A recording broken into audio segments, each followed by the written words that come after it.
मित्रांनो, नुकतेच कलर्स वाहिनीने त्यांच्या चॅनलवर बिग बॉस मराठीचा एक नवा प्रोमो शेअर केला आहे, ज्यात निक्की आणि अभिजित चांगलेच भांडताना दिसत आहेत आणि ह्यावरूनच असं निदर्शनास येत आहे की नेक्स्ट एपिसोडमध्ये आपणा सर्वांना एक फार मोठा ट्विस्ट बघायला मिळणार आहे। अभिजित आणि निक्कीमध्ये कडाक्याचं भांडण झाल्याचं प्रोमोमध्ये पाहायला मिळालं, मात्र त्यांच्या भांडणामागे नेमकं कारण काय ते ह्या व्हिडिओच्या माध्यमातून आपण जाणून घेऊया। तत्पूर्वी मित्रांनो, जर तुम्ही आपल्या यूट्यूब चॅनलवर नवे असाल तर व्हिडिओला लाईक करून चॅनलला सबस्क्राईब करायला विसरू नका, जेणेकरून असेच लेटेस्ट अपडेट्स तुम्हाला मिळत राहतील।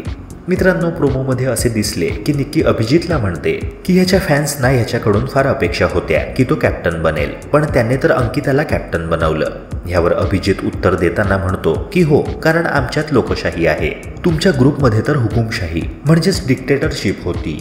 यावर निक्की अभिजितला म्हणते की तू माझी आता खूप सटकावली आहेस आणि आता मी हाय हाय झाली आहे। यावर अभिजित सावंत देखील निक्कीला चिडून म्हणतो की तू बिग बॉसच्या खेळातही लोकांच्या भावनांचा खेळ केला आहेस। त्यावर निक्की रागाच्या भरात म्हणते की हे सर्व बोलून जर तुला मला जनतेपुढे वाईट दाखवायचं असेल तर आजपासून माझ्यासोबत अजिबात बोलू नकोस।